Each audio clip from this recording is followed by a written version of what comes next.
Il y a ce qui est caché derrière l'immigration clandestine. Il y a le trafic humain.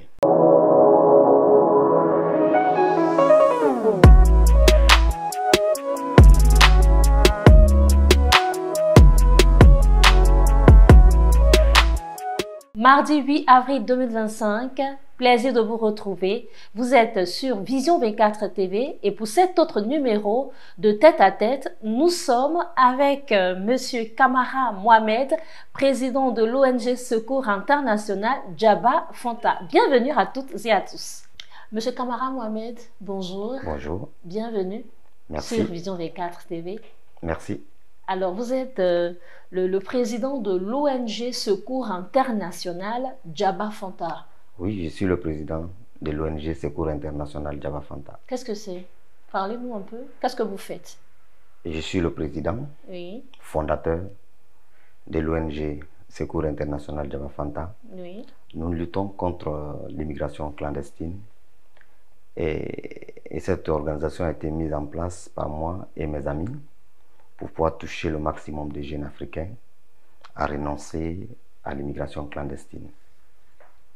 Qu'est-ce qui vous a motivé à mettre en place cette ONG? Et ce qui me motive, c'est mon parcours.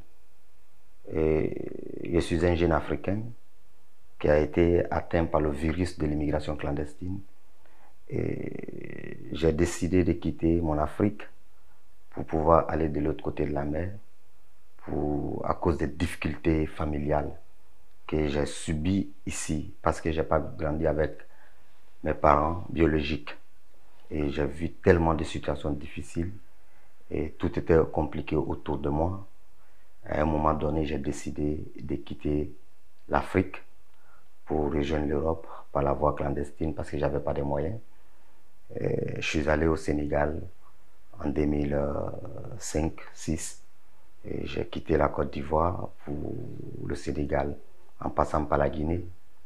Et quand je suis arrivé au Sénégal, j'ai commencé à travailler dans la pêche artisanale, à Joal, Fadjout, et aller jusqu'à Khayar. La vie au Sénégal, c'était comment? La vie au Sénégal, c'est pas facile parce que c'est l'aventure. Donc vous étiez un sans-papier? Oui, bon, j'avais que ma pièce d'identité et sans papier, je suis parti au Sénégal. J'ai travaillé au Sénégal pendant 3 ans et après, je quitte le Sénégal pour la Mauritanie où j'ai passé 6 mois. Comment c'est fait avant d'arriver en Mauritanie? Comment ça s'est fait? Là encore, ça a été une traversée? Oui, parce que j'ai pas dû traverser parce que je ne parle pas comme on appelle Saint-Louis. De Saint-Louis, on arrive à Rosso, on a traversé le fleuve pour aller de l'autre côté, Mauritanie. Et là où j'ai passé 3 mois, 6 mois de moins. Et après, Qu'est-ce que vous avez fait en Mauritanie? En Mauritanie, j'étais dans la pêche artisanale. C'était la pêche artisanale. Et j'ai cherché les moyens pour pouvoir faire la traversée à partir de la Mauritanie pour aller sur les îles des Canaries en Espagne. Ça, c'était en 2006-2007. Et ça n'a pas marché. Je me suis replié vers l'Algérie. Et de l'Algérie, j'ai travaillé un peu. Qu'est-ce que vous avez fait là-bas encore? Je faisais la maçonnerie. De la maçonnerie. Aide-maçon, comme on appelle ici. Oui. Voilà, le manawa. Et après, j'ai prolongé sur le Maroc. Et là, maintenant, c'était pour la traversée. Quand j'arrive au Maroc, j'ai échoué. Et tout ça ne vous a pas découragé? Ça ne m'a pas découragé. Là, j'étais toujours motivé parce que je voulais à tout prix partir. Et je me disais que j'avais rien chez moi, ici en Afrique. Et c'est à partir de là, je pouvais tout gagner. Mais avec tous les travaux que vous avez eu à faire dans ces différents pays, ça pouvait vous aider à vous construire quelque part? Quelque part, oui. Je t'ai dit au début, j'étais atteint par le virus. Voilà, c'est quelque chose de compliqué. Hein. Quand tu as ça, tu veux vraiment partir. Et du Maroc, j'ai pas pu fait la traversée pour la première fois, j'ai décidé de rentrer au pays. Et quand je suis rentré, je suis reparti encore. En quelle Cette année? fois-ci, c'était en 2008. 2008-2009. Donc 2 ans après. 3 ans après. Et quand je suis parti, j'étais en Algérie. Je suis resté, j'ai fait Alger. Donc vous êtes retourné en Algérie? En Algérie, oui. Je suis retourné en Algérie, j'ai fait Alger. J'ai fait aussi la deuxième ville de l'Algérie. Et je suis allé aussi à Gardaïa. Et après, quand j'ai échoué, pour la deuxième fois, je suis revenu. Et là, je ne suis pas arrivé au bord de la mer pour la traverser.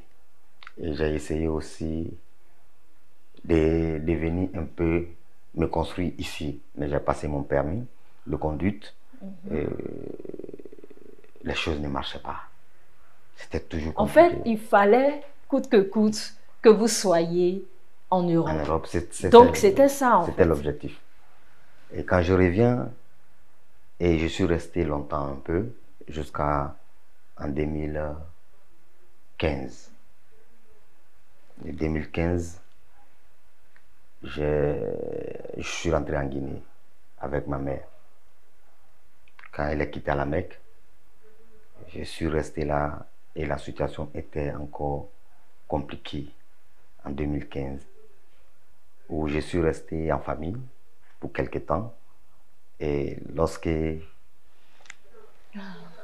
j'ai eu des situations tellement compliquées, j'ai un de mes petits qui m'a dit, viens avec moi à Séké pour que tu puisses travailler avec nous. Parce que je vois que tu es intelligent, tu peux vraiment avoir ta place. J'avais une femme enceinte avec moi. Automatiquement, tous les deux pieds n'étaient pas libres. J'ai décidé d'envoyer la femme sur Abidjan. Et je suis parti à Séké. J'ai commencé à travailler. J'ai commencé à avoir de l'argent. Je me suis dit, voilà, en 2016, voilà, à la fin d'année, en décembre même 2015, je me suis dit, voilà une chance qui vient de s'ouvrir. Il faut que je parte. Il faut que je parte. Et j'ai pris la décision de quitter en décembre. Quand vous quittez en décembre, vous avez combien comme argent sur vous? La totalité, l'argent qui était sur moi, c'était 120 000 francs CFA. Et la destination, c'était où? La première destination, c'était Tripoli. C'était Tripoli d'abord. Et je prends la route en décembre pour aller sur Tripoli, sur la Libye, en passant par le Mali, le Burkina, le Niger jusqu'à Agadez, où l'argent est fini. Et comment ça s'est fait sur la route? Déjà par le Burkina, le Mali, c'est bien cela, hein? Le Mali, le Burkina. Le Mali, le Burkina. Oui. Et où? Le Niger, mais là, cette fois-ci, je quitte de la Guinée. Qui vous fait traverser? Qui est avec vous? Mais tu sais, il y a deux types de voyageurs. Il y a celui qui part de lui-même. Moi, je suis dans ces groupes-là. Moi, je partais de moi-même. Et quand j'arrive à Niamey, précisément, où c'est là où le réseau commence à être... Les choses commencent à être compliquées, ça devient un réseau. Et maintenant, quand on arrive, on a eu contact avec un Nigérien à la gare qui nous a amené en convoi, je peux dire, en convoi à Agadez. Il y avait un passé déjà qui était déjà là. Là, à partir d'Agadez, ça devient un trafic humain. Ça fait vraiment froid au dos, hein? Vous avez même fait un film documentaire. Oui. Je pense qu'on va regarder le film et puis on va revenir.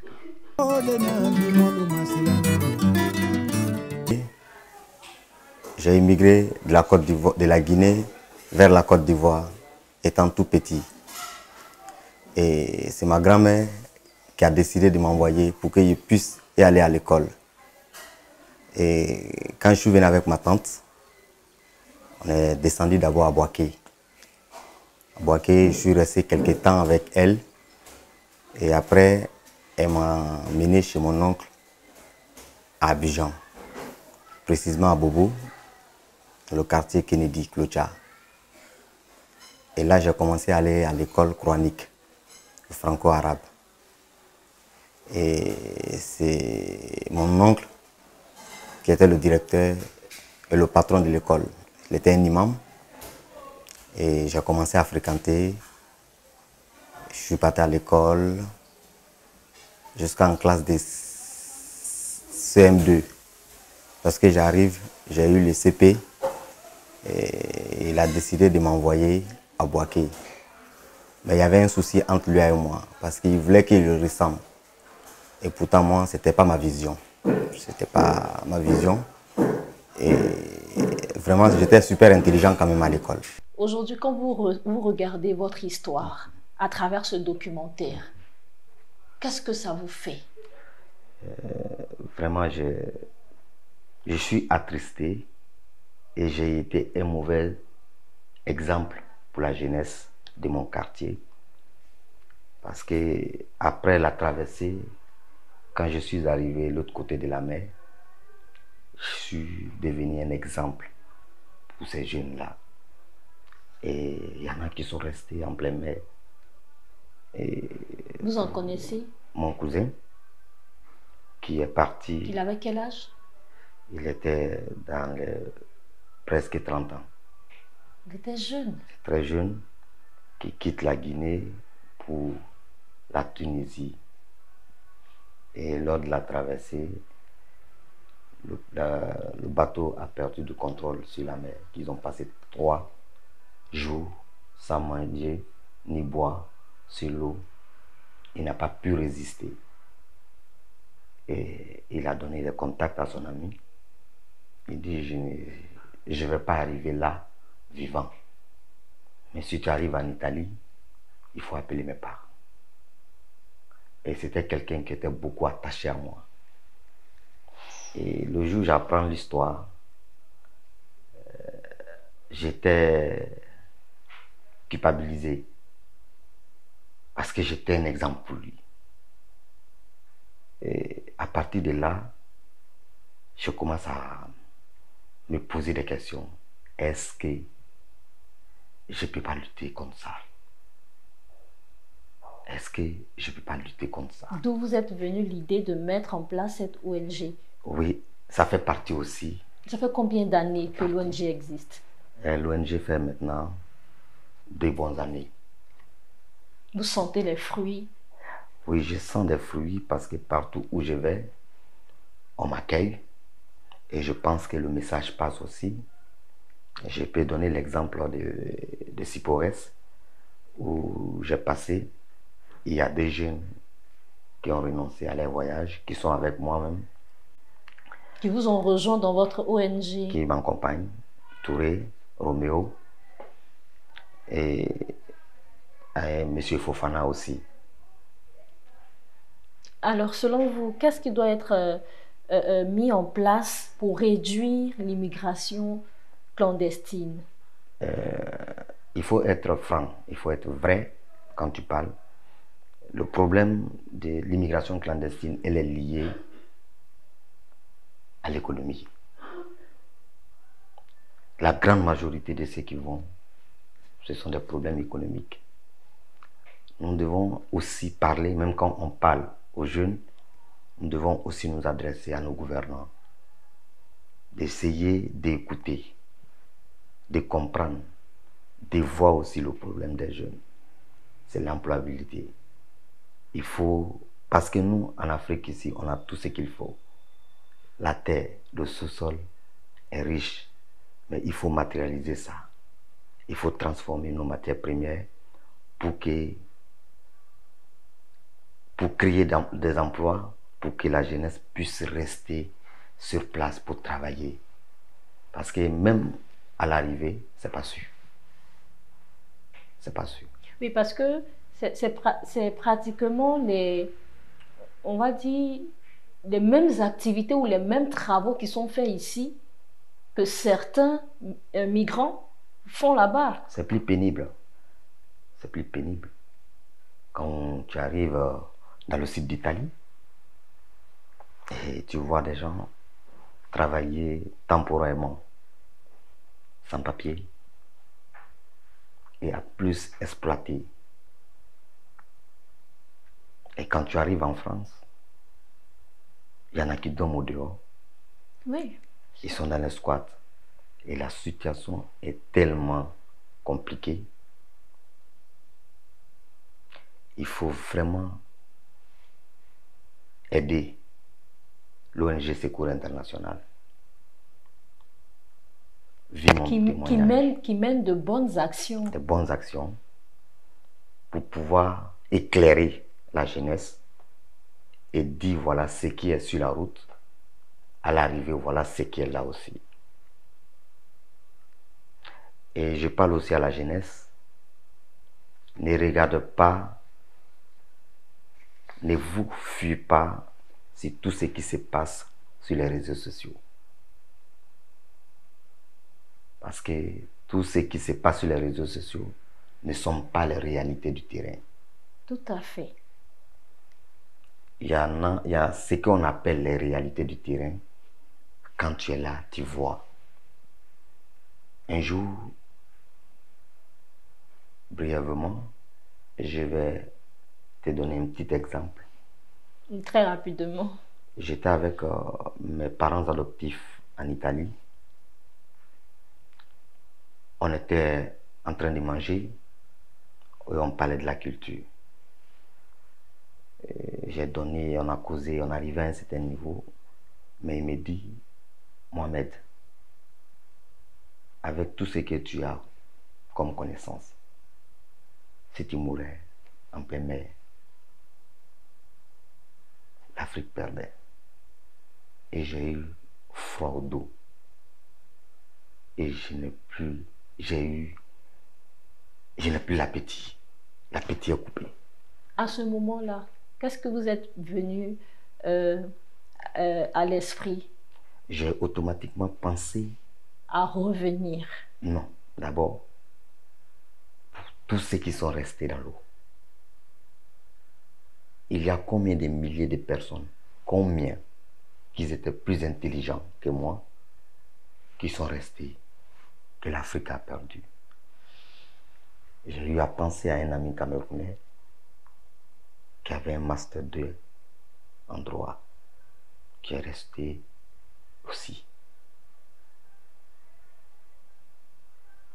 Je pense que la jeunesse doit comprendre. La jeunesse doit comprendre que ce n'est pas le chemin qui va t'amener à l'Eldorado. Alors, parlons de votre ONG. Quelles sont les difficultés que vous rencontrez? Aujourd'hui, nous sommes une jeune ONG. Les difficultés que nous rencontrons aujourd'hui, nous n'avons pas de subvention. Tout ce que nous faisons aujourd'hui... Sur fonds propres. Sur fonds propres. Le film a été fait sur fonds propres. Et toutes ces tournées qu'on fait, c'est sur fonds propres. Et je tiens aujourd'hui, à travers vos canaux, de parler aux institutions internationales, de faire vraiment face à l'ONG Secours International pour qu'elle puisse mener la mission de sensibilisation et d'éclairage. Parce que grâce à vous aujourd'hui, plein de jeunes renoncent à l'immigration clandestine. Oui, il y en a des jeunes qui ont renoncé à ces voyages pénibles. Est-ce qu'il y a des témoignages que vous voulez partager de ces jeunes-là? Oui, comment vous avez su qu'ils nourrissaient cette envie d'aller découvrir d'autres choses?